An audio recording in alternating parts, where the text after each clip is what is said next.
नमस्कार. प्रायश्ची edu podcast मध्ये तुमचं स्वागत आहे. खरंच मोठ्या मोठ्या सोसायटीजना सोसायटी मॅनेजरची गरज असते का? आणि सोसायटी मॅनेजर जर लागत असतील तर त्यांच्यासाठी क्वालिफिकेशन काय आहे, त्यांचं शिक्षण काय आहे, त्यासाठी लागणारा कोणता कोर्स करता येईल, हे आपण जाणून घेणार आहोत आजच्या आपल्या या विशेष पॉडकास्टमध्ये. त्यासाठी आपल्या स्टुडिओमध्ये आलेले आहेत श्री विजय सर, जे स्वतः एक कोर्स कंडक्ट करत आहेत. जाणून घेऊया हा कोर्स कोणता आहे आणि त्याचे फायदे काय आहेत. तर सर, तुमचं आमच्या शो मध्ये खूप खूप स्वागत आहे.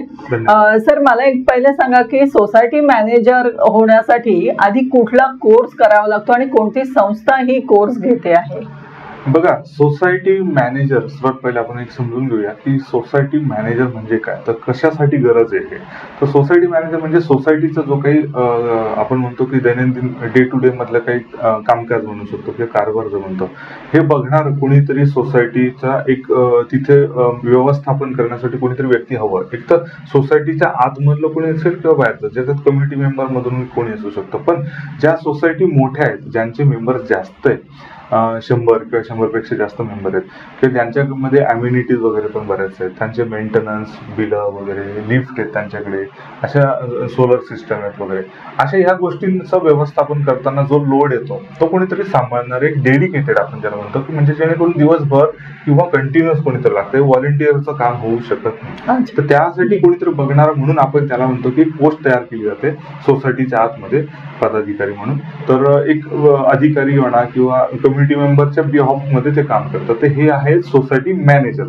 तर आता हा कोर्स जो करतात, आता आपल्याकडे जो कोर्स करतो हे महासेवाच्या अंडरमध्ये, म्हणजे Maharashtra society welfare association Andheri ही एक NGO आहे, आणि ह्या NGOच्या अंडरमध्ये आपण हा कोर्स डोंबिवली पश्चिमला हा कोर्स आपण कंडक्ट करतो. आता बॅच 1 झालेली, आता बॅच 2 साठी पण आपण ऍडमिशन चालू करू शकतो, आणि हे कंटिन्युअस आहे. ज्यांनाही कोणाला याच्यामध्ये ऍडमिशन घ्यायचं असेल तर आपल्याला कॉन्टॅक्ट करू शकतात. हा कोर्स आपण डोंबिवलीमध्ये इथे. मग सर, ह्या कोर्स मध्ये ऍडमिशन घेण्यासाठीचा जो काही क्रायटेरिया काही आहे का? क्रायटेरिया बघा, याच्यासाठी आम्ही म्हणतो की कमीत कमी ग्रॅज्युएट पाहिजे, ज्यांना मराठी इंग्लिश हे लिहिता आणि वाचता हे आलं पाहिजे, कमीत कमी एवढं तरी पाहिजे. समजा 10वी किंवा 12वी त्यांचं शिक्षण झालेलं असेल तर त्यानंतर कमीत कमी 5 वर्ष किंवा 3 वर्ष, 12वी झाले असेल तर 3 वर्ष, किंवा 10वी झाले असेल 5 वर्ष सोसायटीच्या रिलेटेड काहीतरी कामकाज हे केलं गेलं पाहिजे. म्हणजे जेणेकरून आपण ज्यांना म्हणतो त्यांना बेसिक आपण जे म्हणतो त्यांना माहिती असणं हे खूप गरजेचं आहे. कारण की जे पण बायलॉज वगैरे हे मराठी आणि इंग्लिशमध्ये असतात.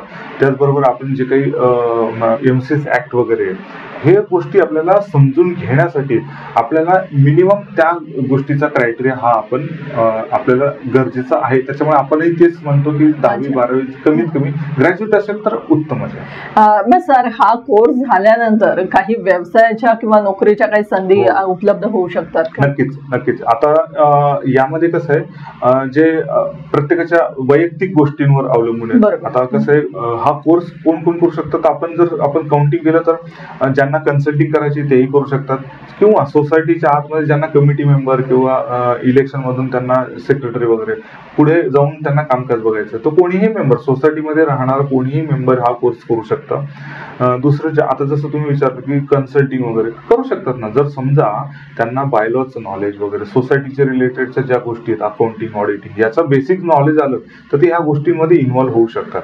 भविष्यात GDCA सारखा कोर्स करून मग ते चांगलं 3 वर्षाचा CAच्या अंडरमध्ये चांगला एक्सपिरियन्स एकदा आल्यानंतर ते एम्पॅनल पण होऊ शकतात ऍज अ ऑडिटर म्हणून. म्हणजे ह्या गोष्टींची संधी हळूहळू भविष्यात येते.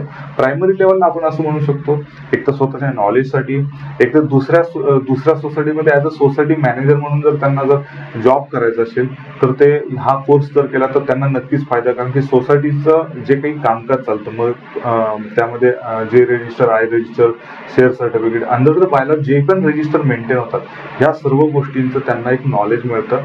त्यामुळे एक आपण म्हणू शकतो की व्यवसायाची संधी म्हणू शकतो, किंवा स्वतःसाठीचं एक करिअर पॉईंट ऑफ व्ह्यू म्हणू शकतो, हे करू शकतात. आता मुंबई पुण्यासारख्या मोठ्या सिटीमध्ये बरेचसे 100पेक्षा जास्त मेंबर्स असणाऱ्या सोसायटी आहेत, ज्यांच्यामध्ये सोसायटी मॅनेजर किंवा ऍडमिनिस्ट्रेशन मॅनेजर सोसायटीसाठी असे बरेचसे पद आता निर्माण होत आहेत, आणि दिवसेंदिवस हे वाढत आहेत. तर हे जे हाऊसिंग सोसायटीज आपण याला पोटेन्शियल म्हणू शकतो की हे पोटेन्शियल दिवसेंदिवस वाढतंय, तर हा एक चांगला पर्याय म्हणून होऊ शकतो. सर, मग ह्या कोर्सचा साधारण कालावधी काय असू शकतो?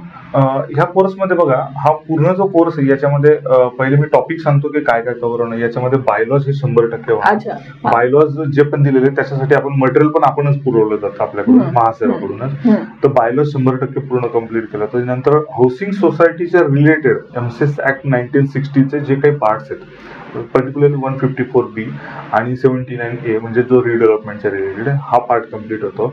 त्याचबरोबर आता ऍक्च्युअली मध्ये याच्यात सोसायटीचं अकाउंटिंग म्हणजे एकदम बेसिक आहे, कारण की ऑडिटिंगच्या याच्यात किंवा जे आपण ऍप वगैरे वापरतो याच्यातून बरंचसा अकाउंटिंगचं हा फ्लो समजून जातो.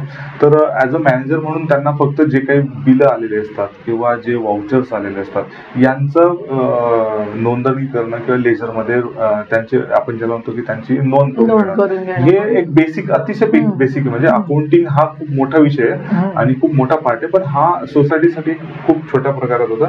तर आपण हा पण एक कव्हर करतो. म्हणजे डीप गरज नाही अकाउंटिंगची. तर सर्वात महत्वाचं म्हणजे बायलॉज हे खूप महत्वाचं आहे आणि हे पूर्ण कव्हर होतं. नंतर त्याच रिलेटेड बाकीच्या गोष्टी, त्यांच्यासाठी फ्लो, त्यांच्यासाठी आपण ड्राफ्टिंग करून घेतो की तुम्हाला कम्युनिकेशन कसं, ईमेल वगैरे कसं करायचं, बेसिक गोष्टींचं हे आपण सर्व करून घेतो. तर यासाठी लागणारा कालावधी हा साधारण 48 तास आहे. तर आता हा 48 तास आपण कव्हर कसा करतो, तर फक्त आणि फक्त रविवारीच घेतो. दर रविवारी साधारण 5-5.5 तासाचा हा कोर्स राहतो. तर असं साधारण 8 ते 9 रविवार मध्ये हा पूर्ण एक बॅच पूर्णपणे कव्हर होऊन जाते. अच्छा सर, आता मला वाटतं तुमची एक बॅच ऑलरेडी रनिंग मध्ये आहे. मग आता अपकमिंग अजून काही?